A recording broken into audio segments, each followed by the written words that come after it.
Hello, I'm Fernanda. Hi, I'm Leticia. We are your hosts, and you are at the Bilingual Coffee Podcast, the show that brings you all about raising bilingual children from the standpoint of two bilingual moms and language teachers. Toda semana nós vamos compartilhar um pouquinho da nossa experiência com a criação bilíngue e também abordar assuntos relacionados ao mundo do bilinguismo. Nossos episódios serão bilíngues, um pouco em inglês e um pouco em português, por isso o nome Bilingual Coffee. Join us! Grab your cup of coffee and get ready for today's show.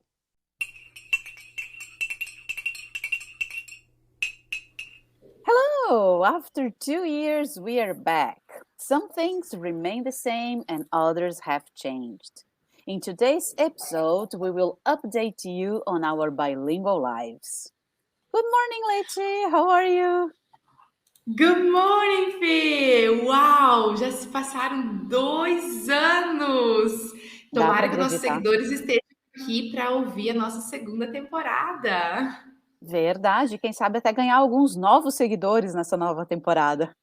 Isso mesmo! Mas o mais importante é que nós não passamos 2 anos sem nos falar.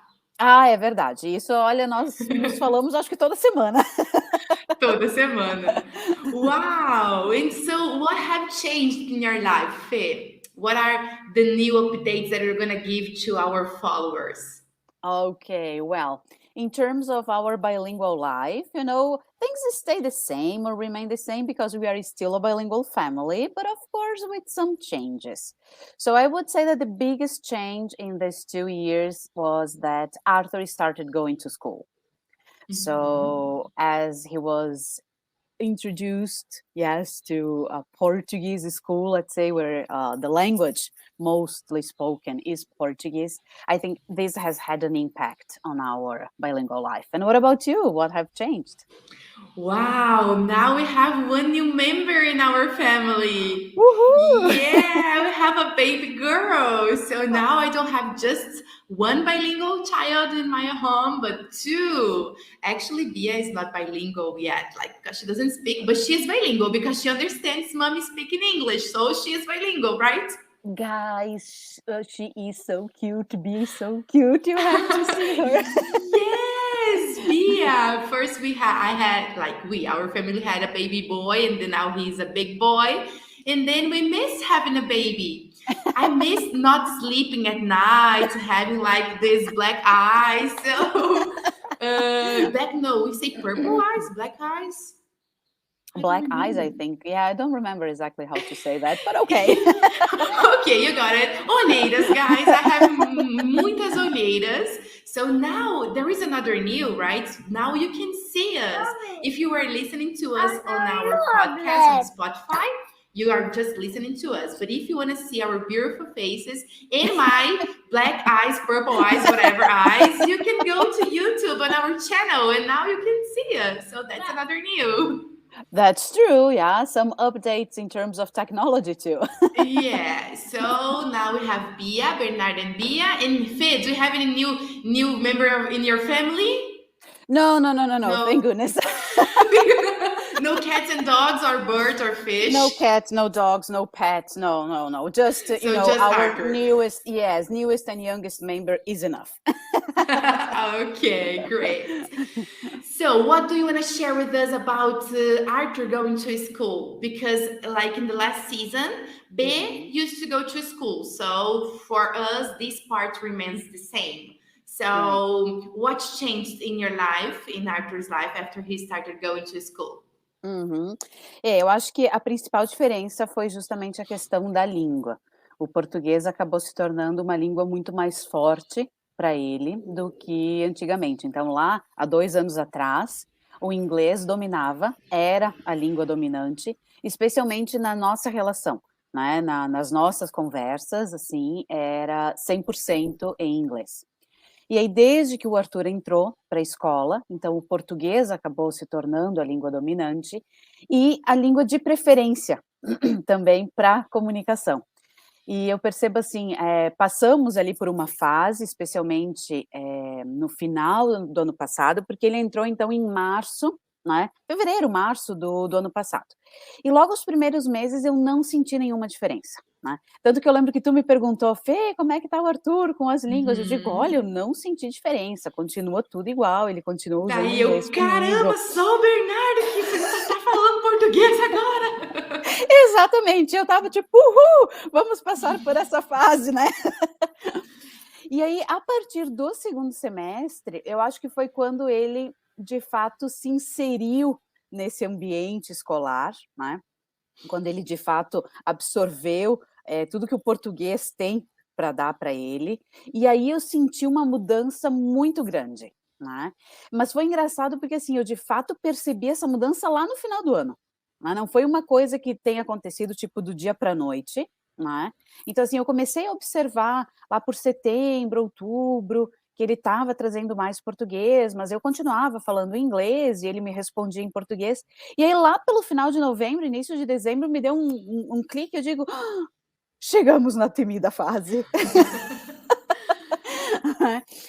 E aí passamos as férias, início desse ano, e aí ao longo desse primeiro semestre, nesse ano também, eu vou usar a palavra, assim, mais resistente ao uso da língua inglesa, mas não com um sentido negativo dessa resistência.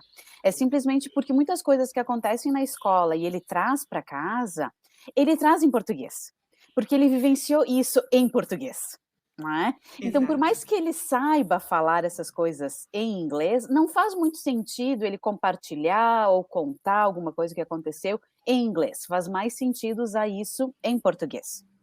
Então But he após never refused speaking English with you, like when you went to him and started speaking English, and then he answered in Portuguese. He never refused answer in English, like, or he said no. At any moment, he said, "Mommy, I don't want to speak Portuguese, English. I want to speak Portuguese." Has no, I he don't ever re said that? no, not yet, and I hope he doesn't. Yes. Not yet. He's never asked me, for example, to stop speak English or to stop speaking English or just speak Portuguese. But I would speak English to him and he would reply in Portuguese. Né? Hmm. So this was something that I was kind of like, okay, what can I do right now? So I say these are the moments when we have to pick up all the theory that we have studied and try to put this theory into practice. Yeah. So there was a moment in our summer vacation that I started playing with languages, and then I told him, why don't we play language cop? And he was like, what is language cop? And I said, well, remember that when it's just you and I, we usually speak English. So if we just like catch any of us speaking Portuguese, we have to use, I don't know, a secret word or a password just to remind ourselves that we have to speak English as well. And then he enjoyed, yes. And then he asked like, okay, what's the password? And I said, I don't know. What do you think? And he was like, maybe we can use passing gas. And I said, yeah, why not? So we were at the beach with our family, and when we were speaking English, English, and sometimes some of us or one of us would speak Portuguese. The other would just look and say, ha ha ha, passing gas, passing gas. Yeah, so we would have to turn and speak English again. But that worked, I think, for about 15 days. 20 days, no more than this. Yes. And then one evening Okay. he told me, Mom, I'm tired. I don't want to play this anymore. This game is too long. And I was like, really? Okay, what can we do now? Another strategy then. Yeah, another strategy. Let's think again.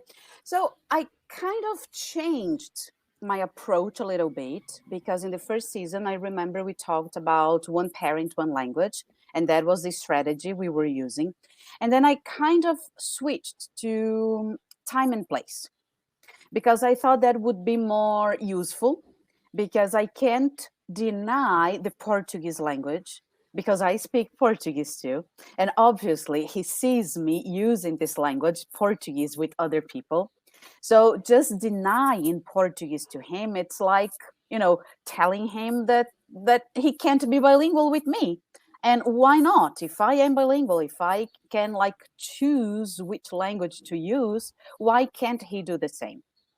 So I started using time and place, yes, in a more effective way. So what I thought was, okay, everything that he brings home from school and he talks to me about school in Portuguese, it will be in Portuguese. So any situation, anything that happens, things that he likes, things that he doesn't like, anything that he brings, we now speak Portuguese. Nah. And then we have our moments to speak English. So when those, like, when do they happen? Especially in the morning, because this is the time that I am to stay with him. So when we play a game together, when we sit down and talk about something else which is not related to school, Maybe when you or read a book. or when we read a book, yes, well, we still read books in English, and this is something awesome because he still prefers books in English. Yeah, so every week he brings books from school. They have a small school library, and every week he borrows a book from school, but I have to read that book in English. So even even if I say, well, okay, but this book is in Portuguese, yeah, why don't we give it a chance? Like, let's read the story in Portuguese. No, I prefer in English, mommy. So I kind of have to make a translation there, Mhm. at the time. And I remember Does that John once, read books to him?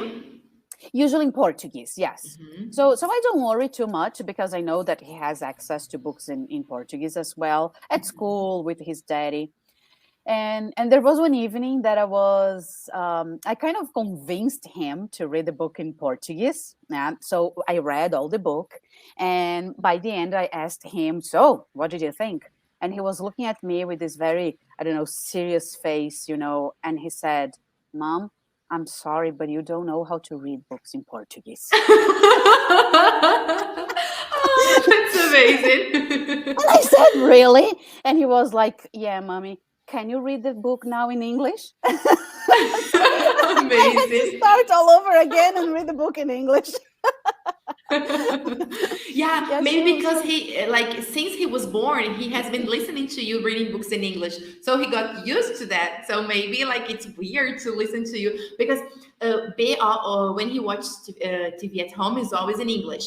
And when he goes to other houses, of course, it's like a cartoon, a movie is in Portuguese. So I'm not gonna ask the person to change. And then he watches in Portuguese. But I know like he has a look like something is not right. Like I realized that like it sounds weird to him to listen mhm, something like on TV in Portuguese because like mhm. he got He's used to used. that to Yeah. English. So like maybe something happens there. Wow. Yeah, I believe Okay. it's pretty much what happens. And I feel this with Arthur as well, because he watches cartoons in English all the time. Yeah. So when we have like our movie sessions or something, everything happens in English. And when he goes to other people's house, like things happen in Portuguese. Yeah.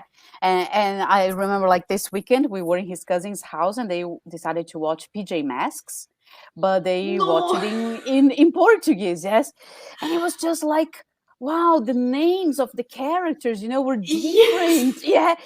And like when there was the intro, sorry, the cartoon intro saying, the calling out the names, he was just repeating like with this kind of, I don't know, I don't even know how to describe the face, like with a funny face, with an Yeah. odd face. Yeah.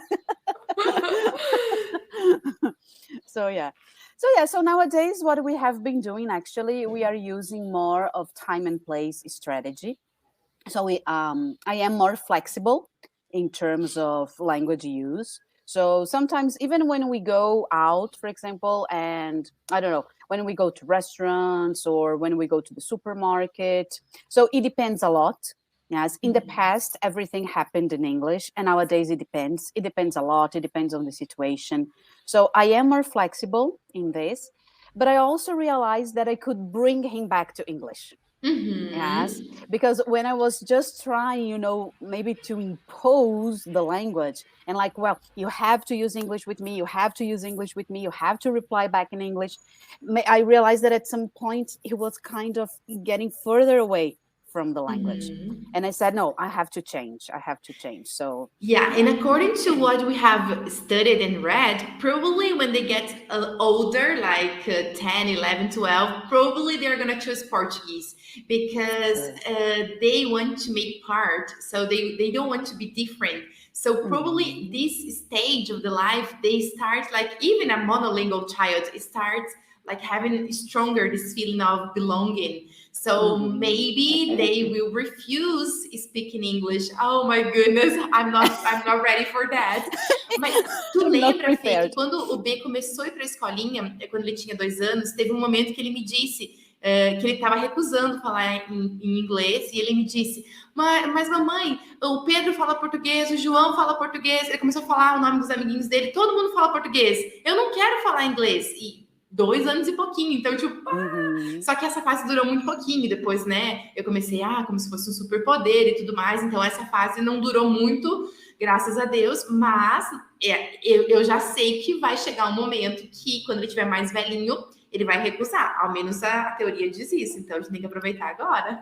Com certeza, a teoria e é a tendência, porque justamente essa questão de pertencimento, não é? Ao mesmo tempo, eu quero acreditar que isso possa ser um pouco diferente pelo fato de que nós, estando aqui no Brasil, eles vão perceber que os amigos e os colegas, todos estão estudando inglês, ou se não todos, uma grande maioria.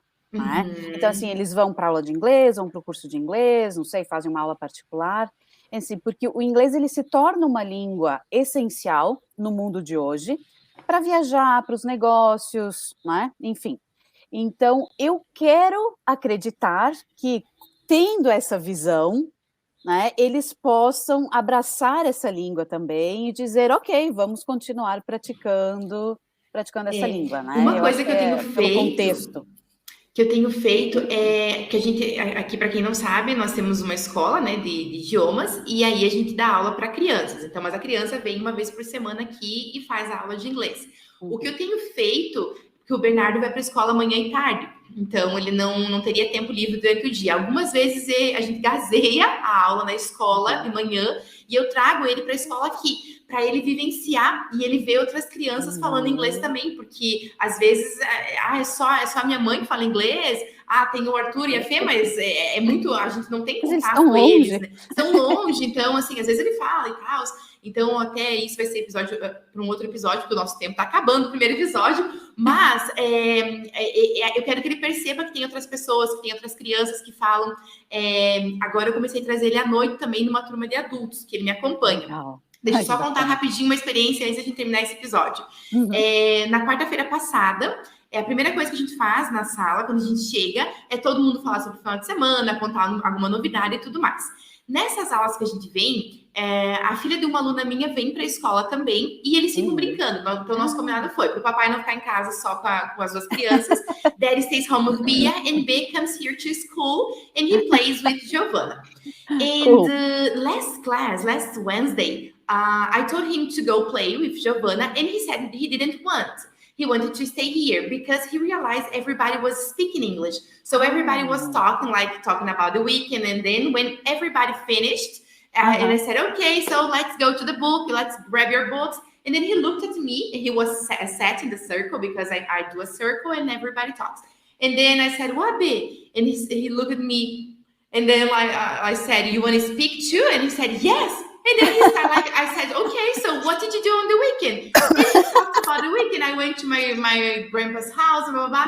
And then all the students was like, wow. And then when he finished speaking and then we went to the book, okay, bye guys. And he went to play with Giovanna. And I said, wow, I think maybe he was impressed that other people were speaking English and he wanted to share too. So for me, I was really proud of him, of course.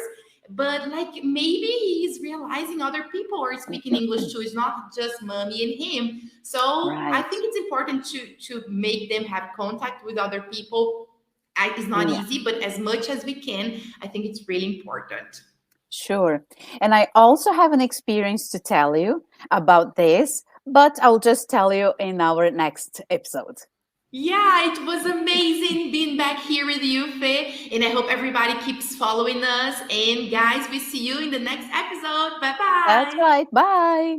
This has been the Bilingual Coffee Podcast. We can't wait to have another Bilingual Coffee next week and have you here with us. Se você gostou desse episódio, segue a gente aqui e compartilhe esse episódio com um amigo.